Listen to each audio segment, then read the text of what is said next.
Hello friends, welcome to our YouTube channel SBT Adda. आज की इस वीडियो में हम 2019 में 6th सेमेस्टर मैनेजमेंट के एग्जाम में पूछे गए ऑब्जेक्टिव क्वेश्चन को डिस्कस करेंगे। तो चलिए स्टार्ट करते हैं। फर्स्ट क्वेश्चन है आपका, which among these is a service business? इनमें से कौन सा एक सर्विस बिजनेस है? तो जैसा कि आप लोग यूनिट 1 में टाइप्स ऑफ बिजनेस में पढ़े थे कि बिजनेस जो है आप लोग का 3 तरह का होता है। पहला सर्विस, दूसरा मैन्युफैक्चरिंग और तीसरा होता है आप लोग का ट्रेड। तो इसमें पूछा गया है कि कौन सा बिजनेस आपका सर्विस टाइप का बिजनेस है।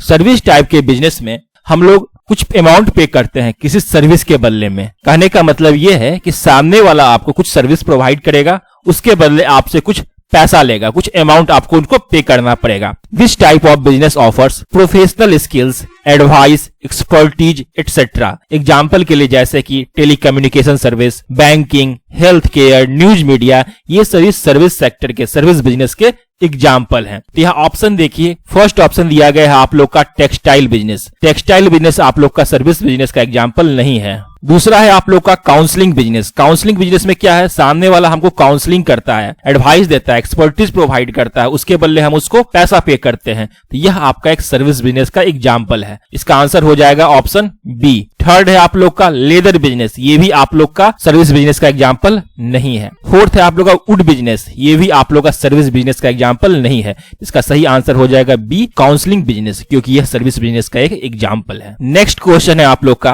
Which among these is not a manufacturing business? कौन सा इसमें से एक मैन्युफैक्चरिंग बिजनेस नहीं है? तो आप लोग को पहले ही डिस्कस किए थे लास्ट क्वेश्चन में कि बिजनेस 3 तरह का होता है, सर्विस बिजनेस, मैन्युफैक्चरिंग बिजनेस और ट्रेड। तो मैन्युफैक्चरिंग बिजनेस में बेसिकली हम लोग क्या करते हैं, कोई भी आइटम को हम लोग प्रोड्यूस करते हैं using raw material and with the help of different machine, engineering process and technology. जैसे कि ऑटोमोबाइल इंडस्ट्री एक आप लोग का मैन्युफैक्चरिंग इंडस्ट्री, मैन्युफैक्चरिंग बिजनेस का एक अच्छा एग्जांपल है। तो इसमें आपको पूछा गया है कि कौन सा बिजनेस जो है मैन्युफैक्चरिंग बिजनेस नहीं है। तो फर्स्ट ऑप्शन है आप लोग का प्लास्टिक कंटेनर मेकिंग। देखिए हम लोग इसमें एक प्रोडक्ट बना रहे हैं, तो जाहिर सी बात है जब प्रोडक्ट बनाएंगे तो मैन्युफैक्चरिंग बिजनेस का एग्जाम्पल होगा। ठीक है, तो ये हमारा ऑप्शन सही नहीं होगा। दूसरा है स्मार्टफोन मेकिंग। ये भी आप लोग का एक मैन्युफैक्चरिंग बिजनेस का ही एग्जाम्पल है। नेक्स्ट है आप लोग का हेयर ड्रेसिंग बिजनेस। इसमें देखिए हम लोग कोई प्रोडक्ट मैन्युफैक्चर नहीं करते हैं। क्या करते हैं, जो बाल कटवाते हैं हम लोग, हेयर कटिंग करते हैं, इसमें हम लोग कोई भी प्रोडक्ट मैन्युफैक्चर नहीं करते। यह एक सर्विस बिजनेस का एग्जाम्पल है। ये मैन्युफैक्चरिंग का सर्विस बिजनेस का एग्जाम्पल, ये मैन्युफैक्चरिंग बिजनेस का एग्जाम्पल नहीं है। नेक्स्ट है कैंडी मेकिंग, मतलब चॉकलेट बनाने का बिजनेस। ये भी एक मैन्युफैक्चरिंग बिजनेस का एग्जाम्पल है। तो आपको ऑप्शन में पूछा गया है कि कौन सा इसमें मैन्युफैक्चरिंग बिजनेस नहीं है, तो आपका आंसर हो जाएगा सी, हेयर ड्रेसिंग बिजनेस। ये आपका एक मैन्युफैक्चरिंग बिजनेस का एग्जाम्पल नहीं है। नेक्स्ट क्वेश्चन है आप लोग का, economic sector is a part of. देखिए इसका आंसर होगा आप लोग का ट्रेड। इसका आंसर होगा आप लोग का ट्रेड। ठीक है, ट्रेड क्या होता है? ट्रेड इज द बाइंग और सेलिंग और एक्सचेंज ऑफ गुड्स और सर्विस बिटवीन पीपल और कंट्री। किसी भी चीज को हम लोग बेचते हैं, खरीदते हैं, एक्सचेंज करते हैं दो आदमी के बीच में या दो कंट्री के बीच में, उसी को हम लोग क्या कहते हैं, ट्रेड कहते हैं। इकोनॉमिक सेक्टर है, किसका पार्ट है? ट्रेड का ही एक पार्ट होता है। नेक्स्ट क्वेश्चन है, which is an example of globalization? Globalization का क्या मतलब होता है, सबसे पहले आप लोग ये जानिए। ग्लोबलाइजेशन का मतलब हुआ कि एक कंपनी दूसरे देश में जाकर अपना बिजनेस कर सकता है। कोई एक कंपनी दूसरे देश में जाकर अपना बिजनेस कर सकता है। इंडिया में मनमोहन सिंह 1990 में LPG का कंसेप्ट दिया था, LPG, जिसका मतलब होता है लिबरलाइजेशन, प्राइवेटाइजेशन और ग्लोबलाइजेशन। इसके बाद इंडिया में बहुत सारी दूसरे देशों की कंपनी भी आके अपना व्यापार शुरू की। तो ठीक है, तो किस किस क्षेत्र में ग्लोबलाइजेशन हो सकता है? ट्रांसपोर्टेशन के क्षेत्र में हो सकता है, यह इसका एक एग्जाम्पल है। मीडिया और एंटरटेनमेंट के भी क्षेत्र में हो सकता है। आप लोग देखते होंगे कि दूसरे देश की मीडिया भी अपने देश, हमारे देश में काम कर रही है। ठीक है, जैसे BBC हो गया, BBC इंडिया की नहीं है, दूसरे देश की है, वो भी हमारे देश में काम कर रही है। लॉ, बहुत सारे कानून है, उसका भी ग्लोबलाइजेशन होता है।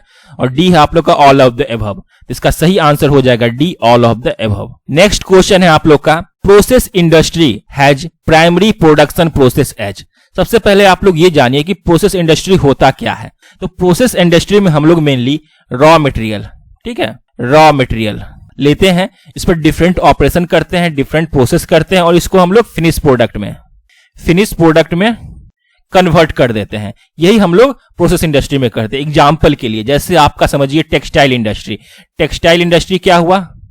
टेक्सटाइल इंडस्ट्री ये आप लोग एक प्रोसेस इंडस्ट्री का ही एग्जाम्पल है। इसमें हम लोग रॉ मटेरियल के रूप में कपास लेते हैं और उस पर डिफरेंट डिफरेंट प्रोसेस करते हैं, डिफरेंट टेक्नोलॉजी, डिफरेंट मशीन की सहायता से, और उसको हम लोग फाइनल प्रोडक्ट में कन्वर्ट कर देते हैं। तो इसमें पूछा क्या है कि process industry has primary production processes. तो इसका आंसर हो जाएगा कंटिन्यूअस। कंटिन्यूअस हमेशा चलते रहता है, ठीक है। इसका सही आंसर हो जाएगा ए। देखिए क्वेश्चन नंबर 1, 2, 3, 4 और 5 जो ऑब्जेक्टिव का जो था क्वेश्चन नंबर 2019 में जो पूछा गया था, ये आपका पूछा गया था यूनिट नंबर 1 से। अगर आपने यूनिट नंबर 1 का लेक्चर अभी तक नहीं देखा है तो जाइए पहले उसे आप लोग देखिए, तब आप लोग को ज्यादा अच्छे से समझ में आएगा। मैंने सभी लेक्चर का लिंक डिस्क्रिप्शन में दे दिया है। नेक्स्ट है आप लोग का concept of scientific management is given by. Concept of scientific management is given by, यह आपका यूनिट नंबर 2 का क्वेश्चन है। इसका सही आंसर होगा F.W. टेलर। F.W. टेलर ने ही साइंटिफिक मैनेजमेंट का कंसेप्ट दिया था। नेक्स्ट क्वेश्चन है आप लोग का 14 principle of management are given by. यह भी आप लोग का यूनिट नंबर 2 का क्वेश्चन है। इसका सही आंसर होगा आप लोग का हेनरी फेयोल, डी। इसका सही आंसर होगा हेनरी फेयोल। हेनरी फेयोल ही ने ही 14 प्रिंसिपल ऑफ मैनेजमेंट दिया था। नेक्स्ट क्वेश्चन है आप लोग का What is the maximum number required in sole proprietorship? आप लोगों ने यूनिट नंबर 3 में, यूनिट नंबर 3 में इसके बारे में पढ़ा होगा, सोल प्रोप्राइटरशिप के बारे में। इसमें होता है एक ही मालिक होता है, वही सारा काम करता है। उसका एक सपोज कीजिए एक किसी का छोटा सा दुकान है, उसमें वो सारा काम करता है, सामान भी लाता है, सामान बेचता भी है, पैसा भी लेता है, सारा काम करता है, तो वो क्या कहलाएगा? Sole proprietorship. तो मैक्सिमम कितना आदमी होना चाहिए सोल प्रोप्राइटरशिप में? एक ही आदमी होना चाहिए। अगर एक से ज्यादा मालिक हो गया तो वो पार्टनरशिप बन जाएगा। तो हमेशा याद रखिएगा कि सोल प्रोप्राइटरशिप में मैक्सिमम एक आदमी चाहिए, एक मालिक होना चाहिए, मैक्सिमम एक नंबर रिक्वायर्ड होता है। तो इसका सही आंसर हो जाएगा बी। नेक्स्ट क्वेश्चन है आप लोग का partnership firm must be registered under. ये भी आप लोग का यूनिट 3 का क्वेश्चन है। आप लोगों ने पार्टनरशिप में पढ़ा होगा इसके बारे में। देखिए इसका सही आंसर होना चाहिए पार्टनरशिप एक्ट, लेकिन आजकल जो है ये रजिस्ट्रेशन जो है ऑप्शनल हो गया है, तो कोई कोई इसका आपको आंसर नन भी दे सकता है, ठीक है। कहीं कहीं आपको इसका आंसर नन भी मिल सकता है, क्योंकि ये ऑप्शनल है। आप रजिस्ट्रेशन करवा भी सकते हैं, नहीं करवा सकते हैं। पार्टनरशिप का मतलब क्या होता है कि 2 या 2 से अधिक आदमी एक साथ अगर बिजनेस करता है तो उसमें हम लोग क्या कहते हैं? पार्टनरशिप कहते हैं। जो भी प्रॉफिट होता है वो आपस में उसको शेयर करते हैं। तो मिनिमम 2 आदमी चाहिए पार्टनरशिप। देखिए फिर से यहाँ पे सोल प्रोप्राइटरशिप का आ गया है क्वेश्चन कि sole proprietorship is best when. कब ये सबसे अच्छा होता है? जब आपके पास कम पूंजी हो, मतलब कि थोड़ा सा पूंजी हो, ठीक है, तब सोल प्रोप्राइटरशिप अच्छा होता है। आप खुद का बिजनेस स्टार्ट कर लीजिए। इसका सही आंसर हो जाएगा फ्यू कैपिटल इज इन्वेस्टेड। जब आपके पास थोड़ा बहुत पूंजी हो तब आप लोग सोल प्रोप्राइटरशिप कर सकते। नेक्स्ट क्वेश्चन है everyone in the organization should have. तो इसका मतलब संस्था में प्रत्येक व्यक्ति का कितना बॉस होना चाहिए? इसका सही आंसर होगा 1 बॉस। अगर एक से अधिक आपका बॉस होगा तो आप कंफ्यूज हो जाइएगा कि किसका बात हमको मानना है, किसका बात हमको नहीं मानना है। इसलिए हर एक आदमी का हमेशा एक बॉस होना चाहिए। इसका सही आंसर हो जाएगा ए। नेक्स्ट क्वेश्चन है what is ensured by functional organization. Functional organization के बारे में आप लोगों ने यूनिट नंबर 3 में पढ़ा होगा।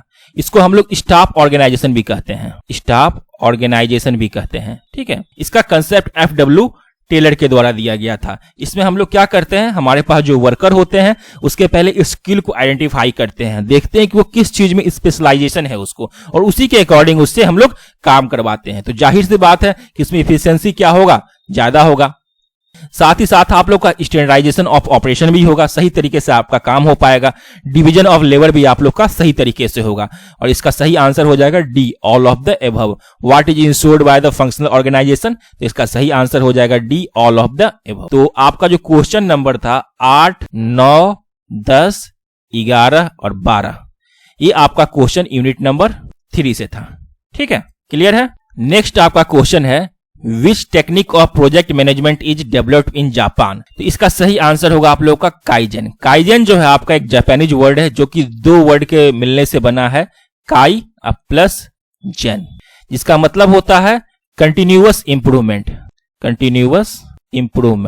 ठीक है। ये यूनिट नंबर 7 का क्वेश्चन है। जो कि आप लोगों ने प्रोजेक्ट मैनेजमेंट में पढ़ा होगा। अगर आपने नहीं पढ़ा है प्रोजेक्ट मैनेजमेंट के बारे में तो उसको जाके आप लोग लेक्चर देखिए। नेक्स्ट क्वेश्चन है आप लोग का, which among these is not a source of requirement. मतलब होता है कि selection of suitable candidate for your job. आप अपने जॉब के लिए जब सुटेबल आदमी को, सुटेबल कैंडिडेट को खोजते हैं तो उसको क्या कहलाता है? रिक्रूटमेंट कहते हैं हम लोग।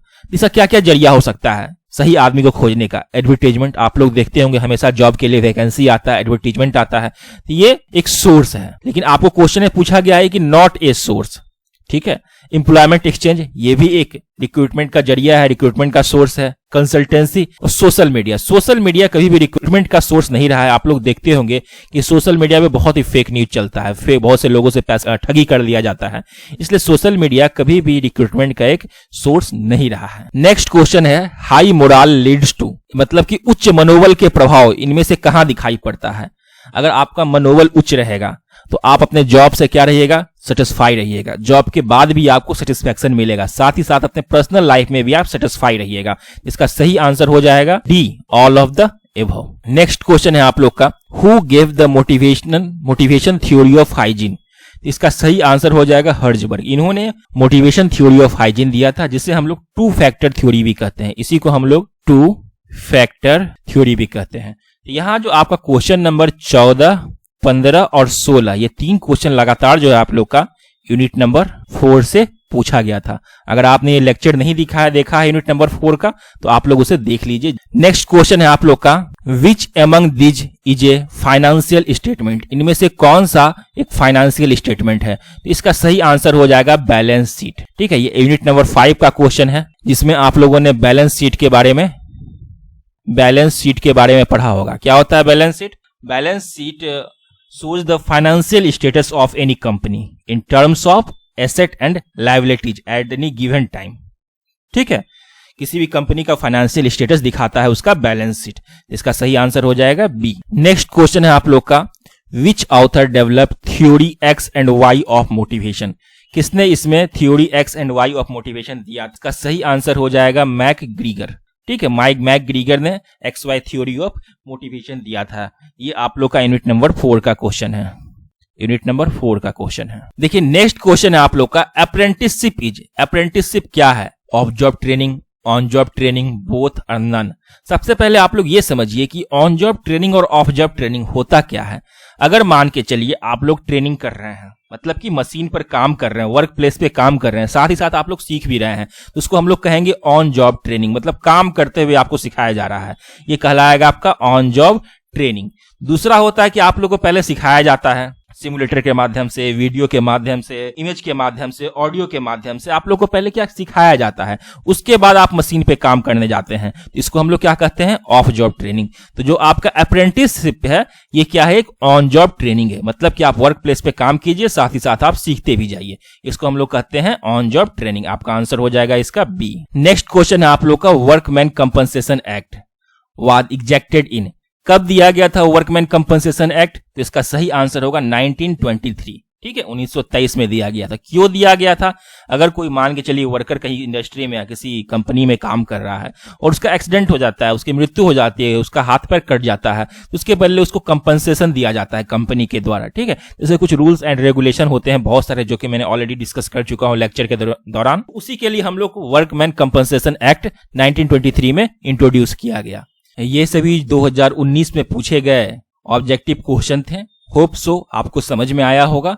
अगर आपको समझने में परेशानी हो रहा है तो पहले आप लेक्चर देखिए, जितने भी मैनेजमेंट के लेक्चर हैं सभी को आप लोग 1 बाय 1 करके देखिए, साथ ही साथ नोट्स भी बनाते जाइए। मैंने डिस्क्रिप्शन में सभी का लिंक दे दिया है। उसके बाद भी अगर आपको कोई दिक्कत आ रहा है तो प्लीज कमेंट बॉक्स में जरूर बताइएगा। Thank you.